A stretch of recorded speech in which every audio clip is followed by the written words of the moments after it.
चलो, इक्विलिब्रियम में क्या पढ़ाए थे कल? चार्ज पार्टिकल और वो क्या था, सिस्टम वाला बताए थे ना।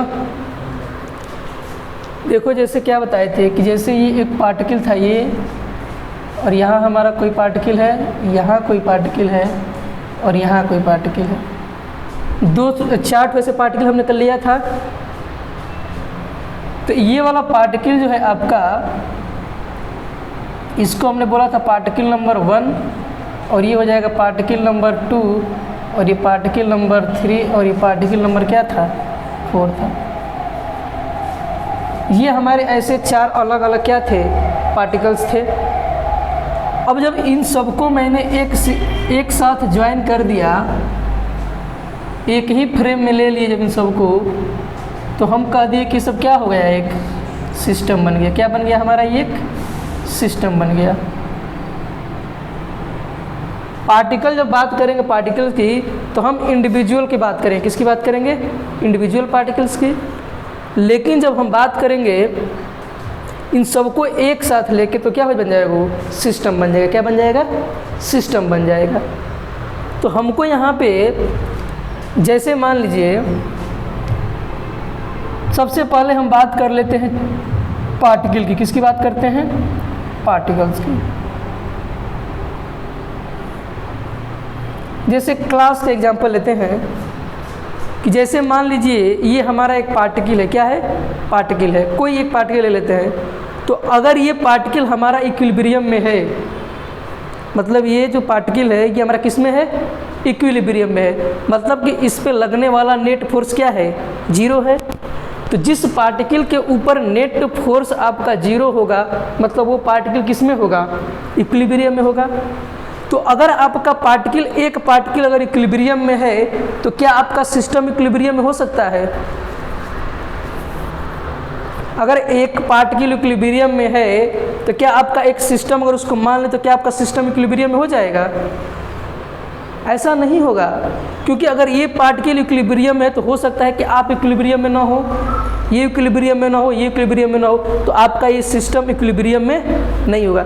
सिस्टम को इक्विलिब्रियम होने के लिए हर एक पार्टिकल को, इंडिविजुअल जो पार्टिकल है, हर एक पार्टिकल को किस में होना पड़ेगा, इक्विलिब्रियम में होना पड़ेगा। किस में होना पड़ेगा, इक्विलिब्रियम में। मतलब सारे के ऊपर जो नेट फोर्स है कितना होना चाहिए, 0 होना चाहिए।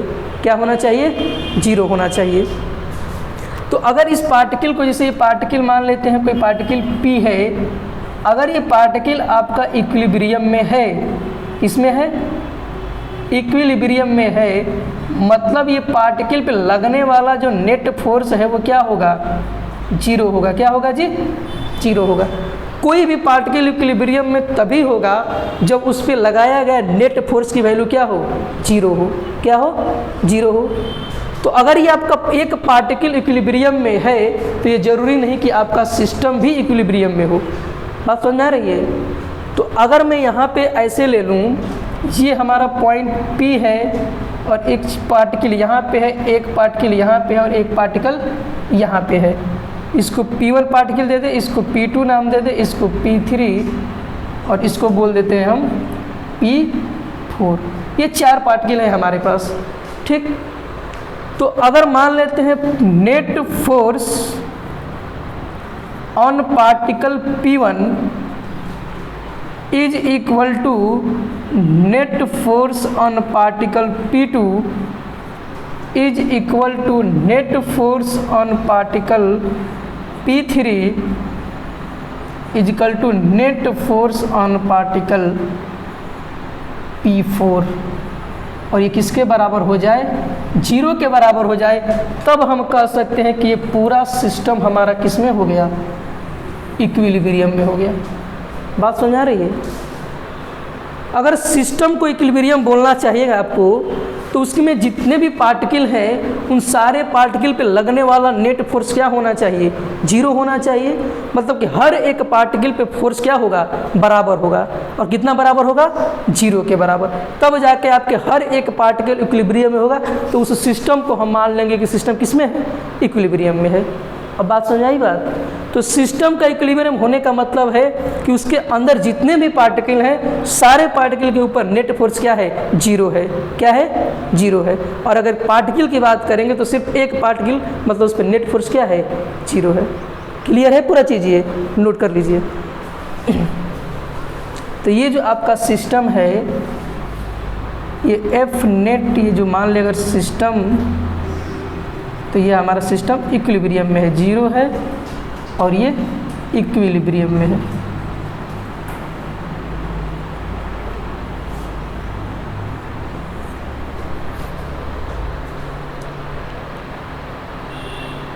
समझ में आया ना जी पूरा?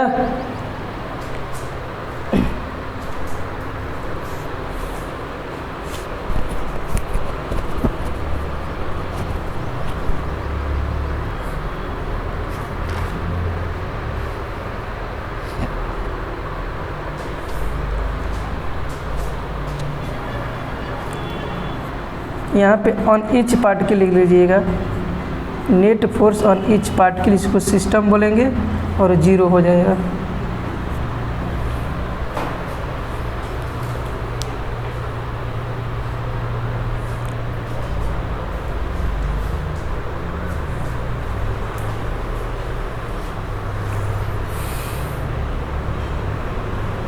कोई डाउट नहीं ना इसमें?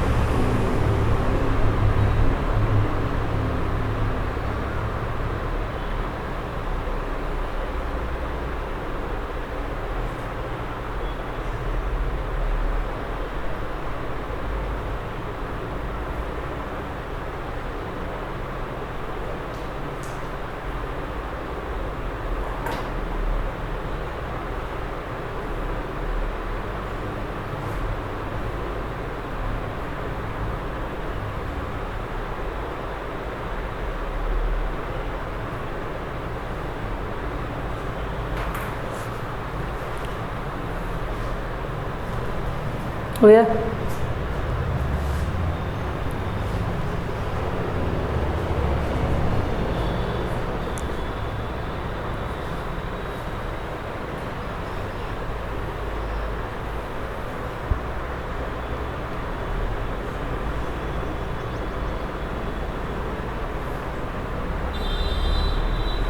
इसके नीचे नोट पॉइंट में लिखिए, नोट पॉइंट लिखिए यहाँ पे, NOT, note point.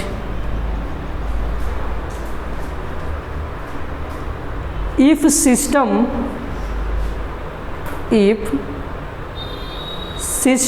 is in equilibrium,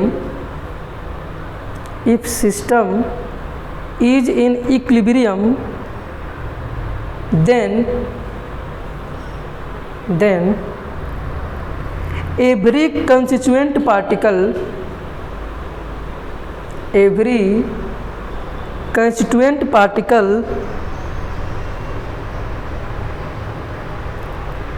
of that system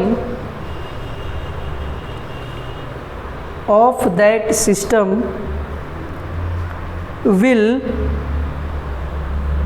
also be in equilibrium, system के इक्विलिब्रियम होने का मतलब ये है कि उसके अंदर जितने इंडिविजुअल पार्टिकल हैं वो सारे पार्टिकल भी किस में होने चाहिए, इक्विलिब्रियम में होने चाहिए। तब जाके आप एक सिस्टम को कहेंगे किस में है, ये इक्विलिब्रियम में है। इतना क्लियर है? अब अगली हेडिंग डालिए, types of equilibrium. Types of equilibrium, ये आपके इम्पोर्टेंस है और एग्जाम में आपको इस पेज पे क्वेश्चन पूछेगा। जब टॉर्क और डाइपोल वगैरह पढ़ाएंगे वहाँ पे, और इसे क्वेश्चन भी आता है। टाइप्स ऑफ इक्विलिब्रियम, हेडिंग डालिएगा, types of equilibrium.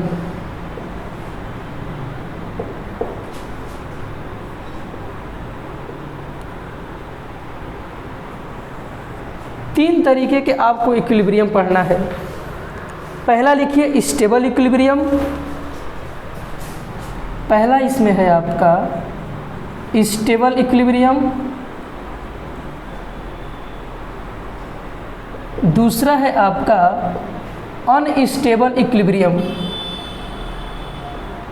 Unstable equilibrium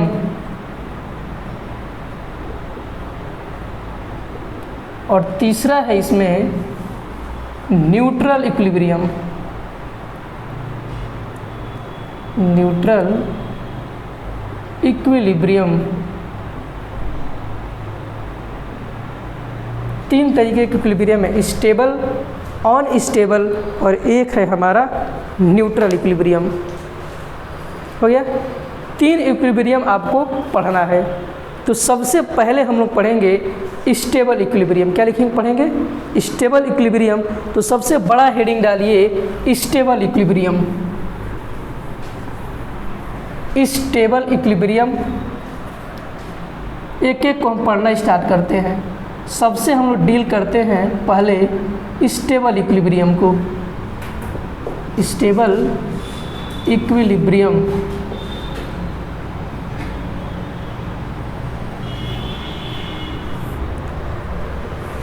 हो गया, चलिए इसको एक क्वेश्चन से शुरुआत करते हैं। क्वेश्चन लिखिए, क्वेश्चन के हिसाब से समझाएंगे आपको। क्वेश्चन लिखिए, कमेंट ऑन, क्वेश्चन लिखिए comment on equilibrium of particle, comment on equilibrium of particle, equilibrium of particle B, capital B लिखिएगा, capital B, comma if, capital B 4 हो गया, comma if it displaced, if it displaced along x-axis, if it displaced along x-axis from its position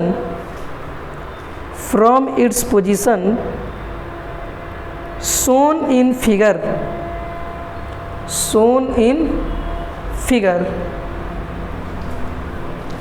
ऐसे आपको figure बनाया है। ये एक point A है और ये पॉइंट आपका बी है और ये पॉइंट आपका सी है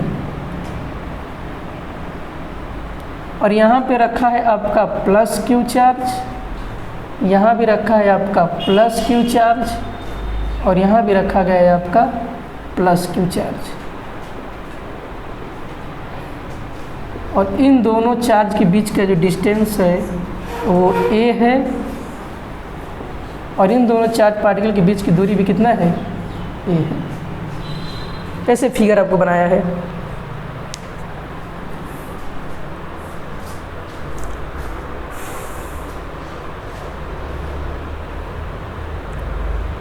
इस पेज पे बनाओ जी फिगर, इस पेज बनाओ, पूरा करते जाना इसी पे, जगह थोड़ा स्पेस छोड़ो उसके लिए।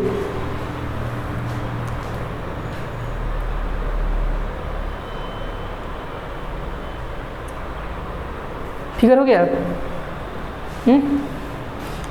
अब देखो इस टेबल को पहचानने का तरीका क्या है। आपको क्वेश्चन दिया है कि एक पार्टिकल जो है बी है, बी जो पार्टिकल ये वाला है, अगर इसको मैं डिस्प्लेस करता हूँ अलोंग एक्स एक्सिस, किसके अलोंग एक्स एक्सिस, तो ये हमारा अगर एक्स एक्सिस है, ठीक, जरा बात समझिए, समझेंगे तो तुरंत समझ में आ जाएगा इसको। ये जो पार्टिकल बी है, क्वेश्चन क्या दिया है कि आप इसके इक्विलिब्रियम पे कमेंट करिए कि ये स्टेबल इक्विलिब्रियम है, अनस्टेबल है कि न्यूट्रल है। तो स्टेबल का कंडीशन क्या होता है, इस क्वेश्चन के माध्यम से मैं आपको समझा सकता हूँ। देखिए कैसे। क्वेश्चन क्या दिया है आपको कि ये जो चार्ज आपका प्लस क्यू है, इसको मैंने इस पॉइंट से थोड़ा सा एक्स एक्सिस के अलावा क्या कर दिया, डिस्प्लेस कर दिया। माना कि एक्स डिस्टेंस इसको क्या कर दिया, डिस्प्लेस कर दिया। समझ में आ रही बात। इस चार्ज पार्टिकल जो पॉइंट क्यू पे, जो बी वाला पॉइंट है, बी पॉइंट पे जो चार्ज पार्टिकल क्यू है, इस प्लस क्यू को मैंने एक्स एक्सिस के अलोंग थोड़ा सा क्या कर दिया, डिस्प्लेस कर दिया। माना कि एक्स डिस्टेंस क्या कर दिया हमने, डिस्प्लेस कर दिया।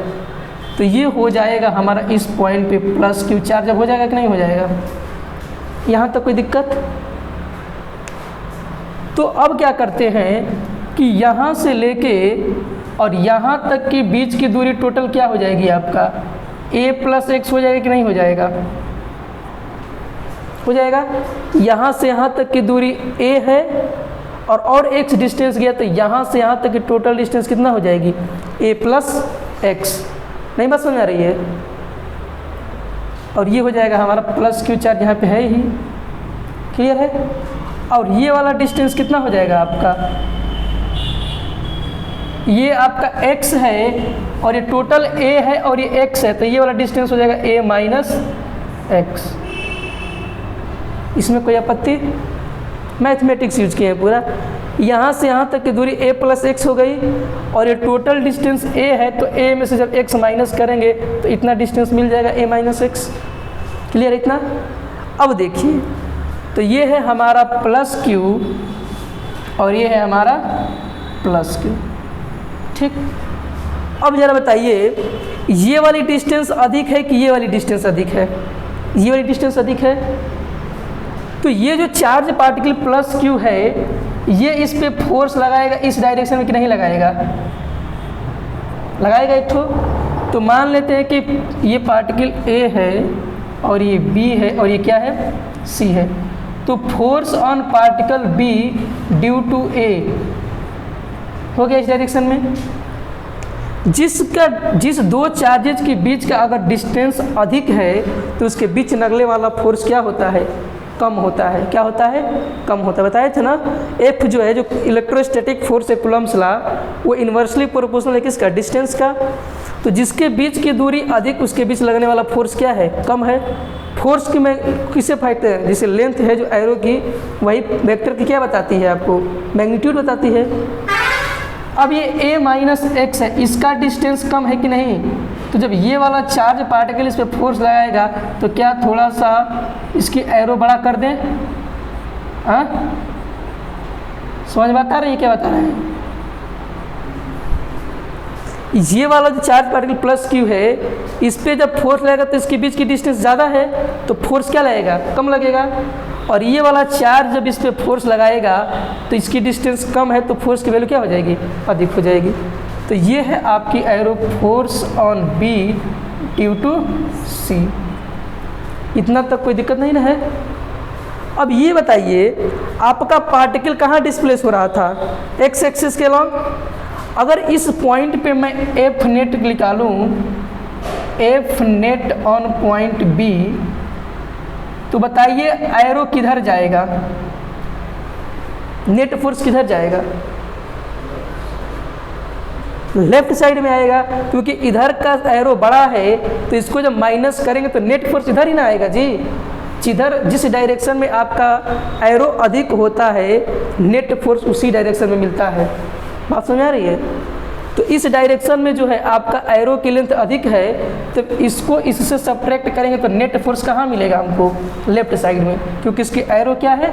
अधिक है। अच्छा ये देखो, अगर बात सुनो, इधर फोर्स अधिक है, ऐसे अपने समझो, तो जिस डायरेक्शन में फोर्स अधिक होगा, मतलब इस डायरेक्शन में फोर्स क्या है आपका? अधिक है। तो नेट फोर्स का डायरेक्शन कहाँ आएगा आपका? इधर आएगा कि नहीं आएगा? नहीं समझ पाए? इन दोनों में फोर्स किधर अधिक है? लेफ्ट साइड में, तो फोर्स की डायरेक्शन लेफ्ट साइड, बस बात खत्म। जिधर एरो अधिक होगी उधर ही नेट फोर्स का डायरेक्शन में क्या होगा? अधिक होगा। मतलब कि अब जब इन दोनों को सब्ट्रैक्ट करेंगे तो नेट फोर्स हमारा कहाँ मिलेगा? लेफ्ट साइड में। कहाँ मिलेगा? लेफ्ट साइड में। और पार्टिकल आपका डिस्प्लेस कहाँ हो रहा था? हाँ, एक्स एक्सिस के अलॉन्ग। तो पार्टिकल का जो डिस्प्लेसमेंट है वो एक्स एक्सिस के अलॉन्ग है, और जो नेट फोर्स का डायरेक्शन है वो माइनस एक्स एक्सिस के अलॉन्ग है। क्या ये आपको इससे चिम नज़र नहीं आ रहा है? F is directly proportional to minus k x बताया था मैंने। तो फोर्स की डायरेक्शन आपका इधर है और पार्टिकल एक्स डिस्टेंस कहाँ हो रहा है? डिस्प्लेस। मतलब यहाँ आएगा तो फोर्स इधर और यहाँ जाएगा तो फोर्स इधर। मतलब पार्टिकल चार्ज पार्टिकल यहीं पे क्या करेगा? अपना SHM करेगा। क्या करेगा? SHM क्रिएट करेगा। तो स्टेबल इक्विलिब्रियम होने का कंडीशन ये है कि जब चार्ज पार्टिकल, आपका कोई भी चार्ज पार्टिकल है, अगर उसका डिस्प्लेसमेंट का डायरेक्शन अपोजिट हो जाए नेट फोर्स के डायरेक्शन से, इसको हम लोग कहेंगे स्टेबल इक्विलिब्रियम। बात समझ आई? नेट फोर्स और पार्टिकल का डिस्प्लेसमेंट, चार्ज पार्टिकल का डिस्प्लेसमेंट दोनों अगर अपोजिट डायरेक्शन में है, ऐसे इक्विलिब्रियम को हम लोग क्या कहेंगे? Stable equilibrium. क्या कहेंगे? Stable equilibrium. बात समझ आई? चलिए नोट कर लीजिए इसको। ये है आपका स्टेबल इक्विलिब्रियम।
फिगर सही से बनाना, फिगर का ही खेल है पूरा इसमें। फिगर एकदम साधारण बनाए हैं, सिंपल।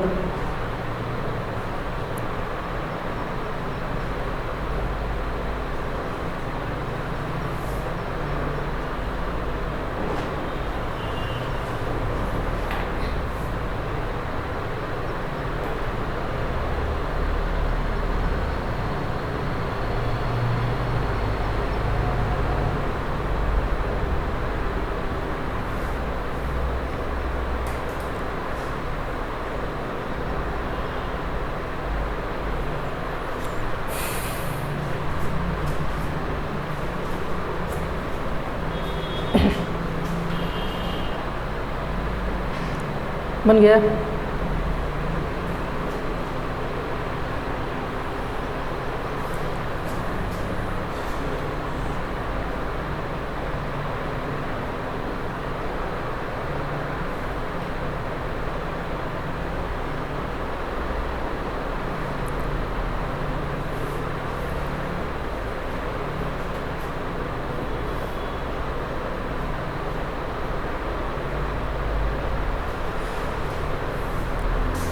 स्टेबल इक्विलिब्रियम होने के लिए क्या चाहिए?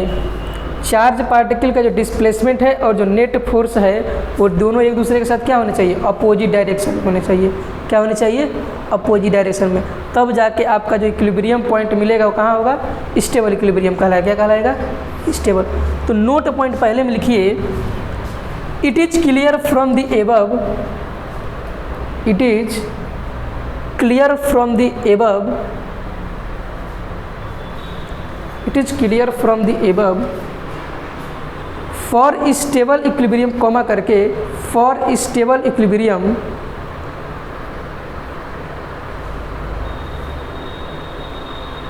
net force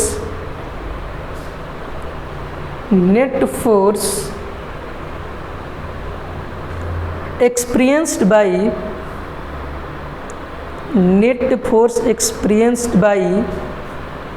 charge particle B experienced by charge particle B P after displacement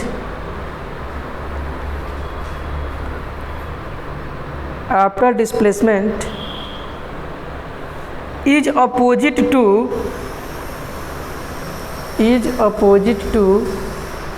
displacement, it opposite to displacement। नीचे लिखिए कंक्लूजन, कंक्लूजन पॉइंट, निष्कर्ष क्या निकला, लिखिए। After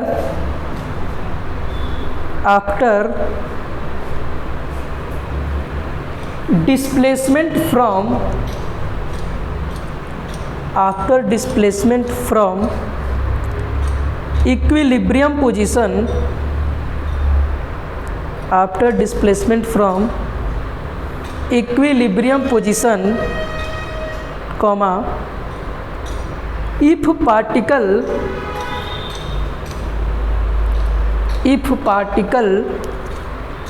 come back toward equilibrium position,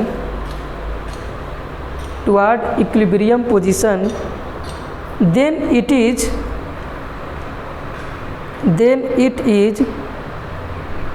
said to be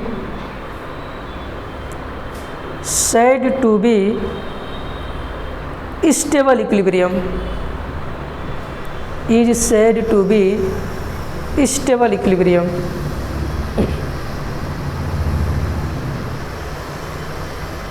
आ रहा समझ में? मतलब डिस्प्लेसमेंट जो इक्विलिब्रियम पोजीशन से पार्टिकल को जब हमने डिस्प्लेस किया तो पार्टिकल कहाँ आना चाहता है? इक्विलिब्रियम पोजीशन की तरफ, क्योंकि नेट फोर्स इधर ही लग रहा है। तो पार्टिकल जो है यहाँ पे जो था चार्ज पार्टिकल, ये कहाँ आना चाहता है? इक्विलिब्रियम पोजीशन पे।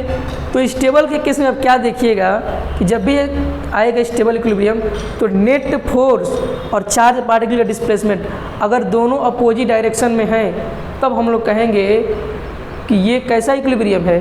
Stable equilibrium. कैसा इक्विलिब्रियम है? स्टेबल। आया पूरा स्टेबल का समझ में? अब अगला लिखिए अनस्टेबल इक्विलिब्रियम। अच्छा, स्टेबल में तीनों पार्टिकल आपके कैसे हैं? पॉजिटिव है कि नहीं है? हाँ, चलिए अब हेडिंग डालिए unstable. Unstable equilibrium.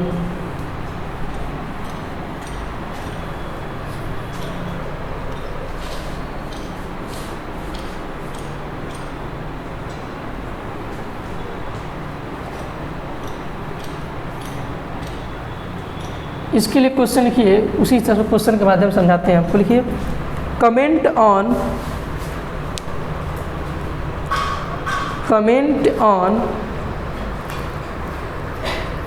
Equilibrium of particle B, comment on equilibrium of particle B, comma, if it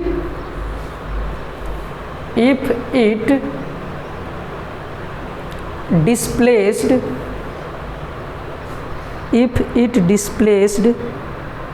along x-axis,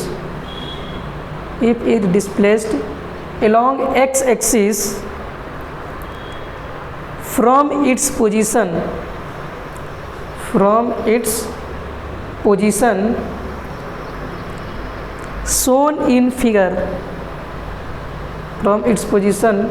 shown in figure, figure यही है आपका, बनाइए यहाँ। ये प्लस क्यू हो गया, अब ये माइनस क्यू हो गया और ये आपका प्लस क्यू हो गया। बीच वाला चार्ज को हमने माइनस क्यू रखा जब अनस्टेबल के केस में।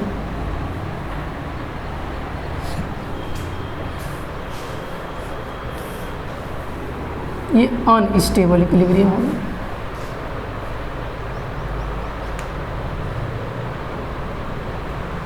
हो गया।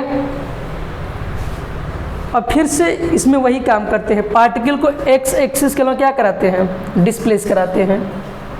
तो ये जो पार्टिकल है आपका यहाँ से मान लीजिए यहाँ तक गया और यहाँ से यहाँ तक की दूरी कितनी है? एक्स है, और ये पहुँच गया अब आपका माइनस क्यू चार्ज यहाँ पे। तो यहाँ से यहाँ तक की डिस्टेंस कितना हो जाएगा? जब ए प्लस एक्स रहेगा, कितना रहेगा? ए प्लस एक्स, और यहाँ पे आपका चार्ज है माइनस क्यू, और यहाँ से यहाँ तक की दूरी हो जाएगी आपका ए माइनस एक्स, क्योंकि टोटल ए है और ए में से जब एक्स माइनस करेंगे तो ये डिस्टेंस कितना बन जाएगा? ए माइनस एक्स। अब ये चार्ज पार्टिकल प्लस क्यू है और ये चार्ज पार्टिकल भी आपका क्या है, प्लस क्यू। अब ये दोनों चार्ज इस पर क्या लगाएंगे, फोर्स लगाएंगे। क्या लगाएंगे, फोर्स। अब देखो ये वाला डिस्टेंस a प्लस एक्स है, तो ये डिस्टेंस क्या है, अधिक है, तो इस पर फोर्स क्या लगेगा आपका, कम लगेगा। तो अब देखो ये जो है आपका ये निगेटिव है, क्या है, निगेटिव है। तो जब ये फोर्स इस पे लगाएगा, ये वाला इस पे फोर्स लगाएगा इस पे, तो अपनी तरफ खींचेगा कि उसके तरफ, अपनी तरफ खींचेगा। ये फोर्स लगा रहा है ना, तो ये फोर्स क्या है, पॉजिटिव है, और ये वाला फोर्स क्या है, निगेटिव है। तो पॉजिटिव जो है निगेटिव को क्या करता है, अट्रैक्ट करता है। तो ये वाला जो चार्ज है इस पे फोर्स लगाएगा किस डायरेक्शन में, तो इसकी डिस्टेंस अधिक है तो फोर्स क्या हो जाएगा, कम। तो यानी ये जब फोर्स लगाएगा यहाँ पे, तो ये फोर्स है force on B due to A. बात समझ आ रही कि नहीं आ रही? इसकी डिस्टेंस अधिक है तो फोर्स क्या लगेगा, कम लगेगा, और किधर लगेगा, इसी की तरफ, क्योंकि ये निगेटिव है और ये क्या है, पॉजिटिव है। इतनी बात समझ में आ रही है कि नहीं आ रही है, आ गई। अब ये जो प्लस क्यू है, देखो ये प्लस क्यू, ये देखो इसको अपनी तरफ खींचेगा कि नहीं खींचेगा, और डिस्टेंस कम है तो फोर्स क्या हो गया, इसका अधिक हो गया कि नहीं हो गया।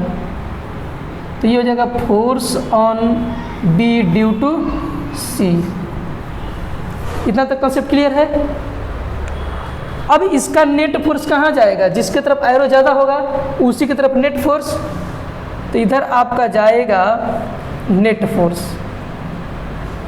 और पार्टिकल का डिस्प्लेसमेंट x भी कहाँ जा रहा है, इसी के अलॉन्ग। तो दोनों आपके बीच का एंगल 180 है कि नहीं है, अरे सॉरी 0 है कि नहीं है, ये दोनों एक ही डायरेक्शन में हैं, तो थीटा की वैल्यू क्या हो जाएगा, 0। तो जब दोनों फोर्स और डिस्प्लेसमेंट के बीच अगर एंगल 0 हो जाएगा तो इसको हम लोग कहते हैं अनस्टेबल इक्विलिब्रियम। और स्टेबल के लिए कितना हो जाएगा, 180। तो स्टेबल वाले केस में लिख लीजिएगा थीटा की वैल्यू 180, भूल गए वहाँ बताने के लिए। स्टेबल के केस में थीटा की वैल्यू क्या होगा, 180। और थीटा जो है आपका, theta is the angle between force and displacement, लिख लीजिएगा theta is the angle between force and displacement.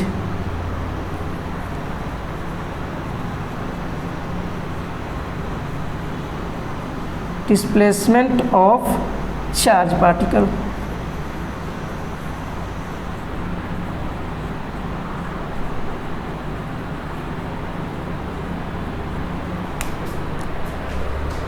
तो अनस्टेबल के केस में नेट फोर्स भी उधर ही और चार्ज पार्टिकल का डिस्प्लेसमेंट भी उधर ही। तो थीटा की वैल्यू 0 डिग्री, तो ये कहलाएगा अनस्टेबल इक्विलिब्रियम। और थीटा जो है angle between force and displacement of charge particle है।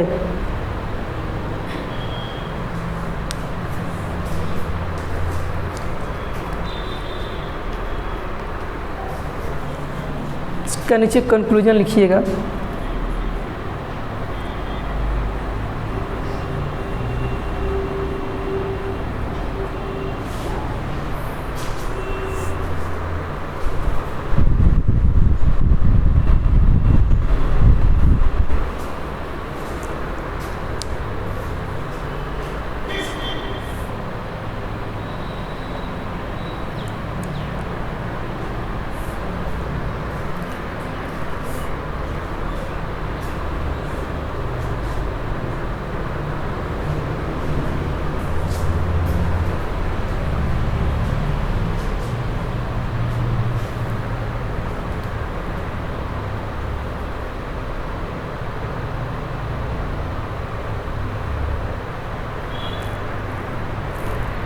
कल जो है पूरा रिवीजन करके आइएगा कॉपी, जितना पढ़ाए हैं टॉपिक, सारे टॉपिक्स को, और कल सारे टॉपिक्स का न्यूमेरिकल लगवाएंगे आपको, ठीक ना।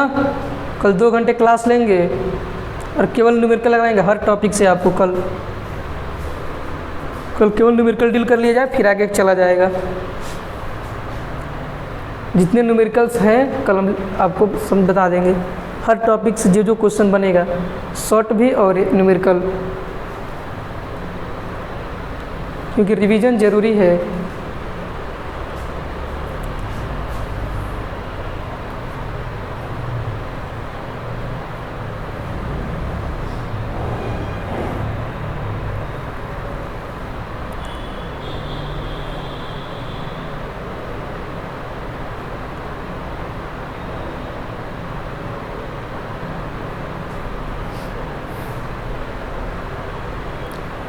समझ में आया ना दोनों, स्टेबल और unstable.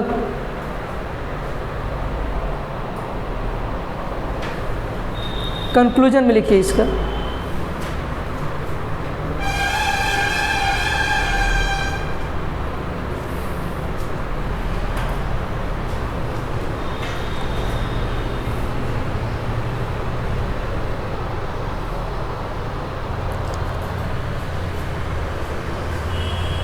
After displacement from equilibrium position,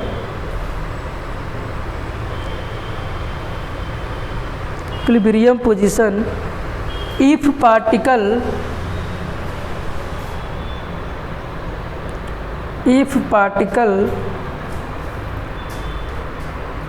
goes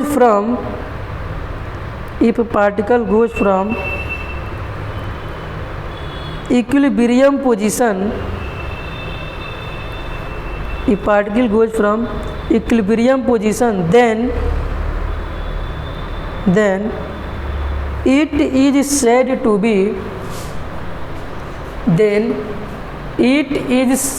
be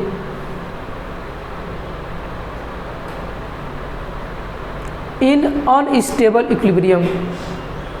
Then it is said to be in unstable equilibrium. Unstable equilibrium full हो गया। Unstable equilibrium. अब अगला हेडिंग डालिए न्यूट्रल इक्विलिब्रियम। न्यूट्रल इक्विलिब्रियम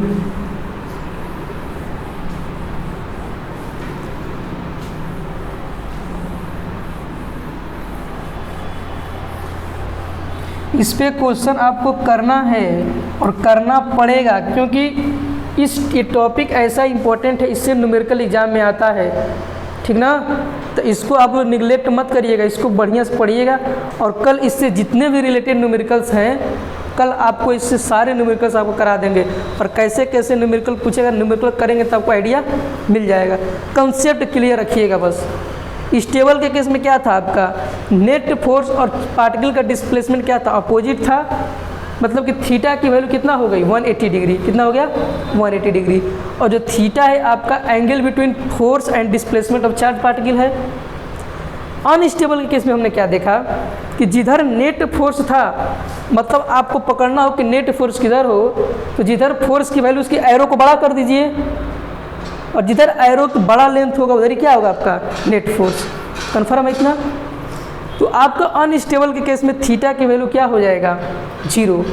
तो आपसे क्वेश्चन पूछ सकता है कि स्टेबल के अनस्टेबल इक्विलिब्रियम के केस में जो चार्ज पार्टिकल है आपका, वो ओरिजिन से x मतलब जिधर डिस्प्लेस हुआ है उधर ही नेट फोर्स होगा कि आपका अपोजिट डायरेक्शन में होगा। अनस्टेबल के केस में इधर चार्ज पार्टिकल है उधर ही नेट फोर्स का डायरेक्शन होगा, यानी दोनों के बीच बनने वाला एंगल क्या है 0 डिग्री है। कितना है 0 डिग्री। अब हेडिंग डालिए न्यूट्रल इक्विलिब्रियम। तो न्यूट्रल इक्विलिब्रियम के केस में क्या है समझ लीजिए कि अगर चार्ज पार्टिकल को हमने x एक्सिस के लॉन्ग डिस्प्लेस किया तो उस पर लगने वाला नेट फोर्स अगर 0 हो जाए, इधर तो आपका नेट फोर्स उधर ही था, इसमें क्या था कि नेट फोर्स और दोनों एक दूसरे के साथ अपोजिट डायरेक्शन में थे लेकिन इक्वल अमाउंट में नहीं थे। लेकिन इस केस में क्या होगा कि दोनों पे फोर्स जो अगर इक्विलिब्रियम के बाद, जैसे मान लीजिए कि मैंने इसको x एक्सिस दूरी पे किया, इक्विलिब्रियम से आगे किया, तो इक्विलिब्रियम के बाद अगर इस पर लगने वाला नेट फोर्स क्या हो जाए, 0, तो इसको कहेंगे कैसा इक्विलिब्रियम है, न्यूट्रल इक्विलिब्रियम है। आया समझ में? तो लिखिए इसका, after displacement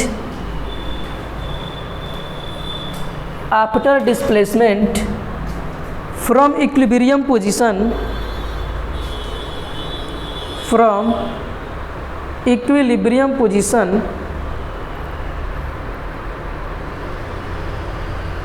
full stop, if particle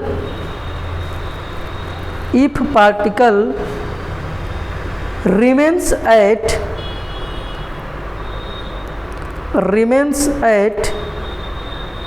displacement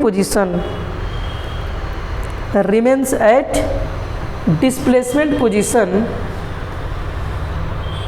bracket में लिखिएगा, at displaced position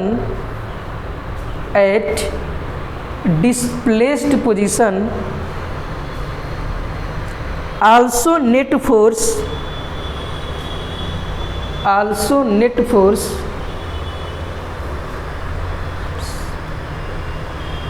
will 0, bracket बंद कर दीजिए, will 0, ब्रैकेट बंद, then it is said to be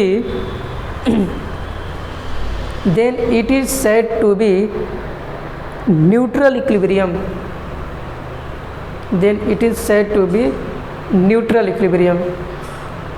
इस साल के पेपर में आपको इससे क्वेश्चन पूछा है स्टेबल और अनस्टेबल इक्विलिब्रियम से, मतलब इक्विलिब्रियम जो चार्ज पार्टिकल पढ़ा है टॉपिक, इससे आपका 2-3 नंबर में क्वेश्चन पूछा है इसी से।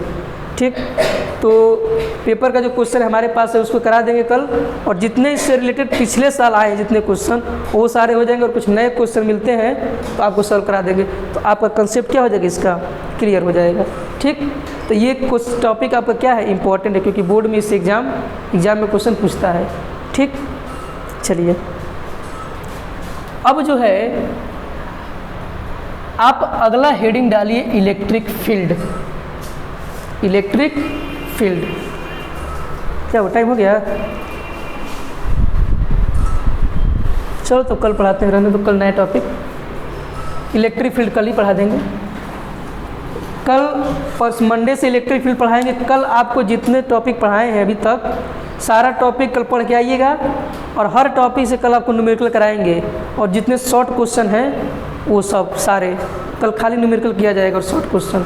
ठीक ना, चलो।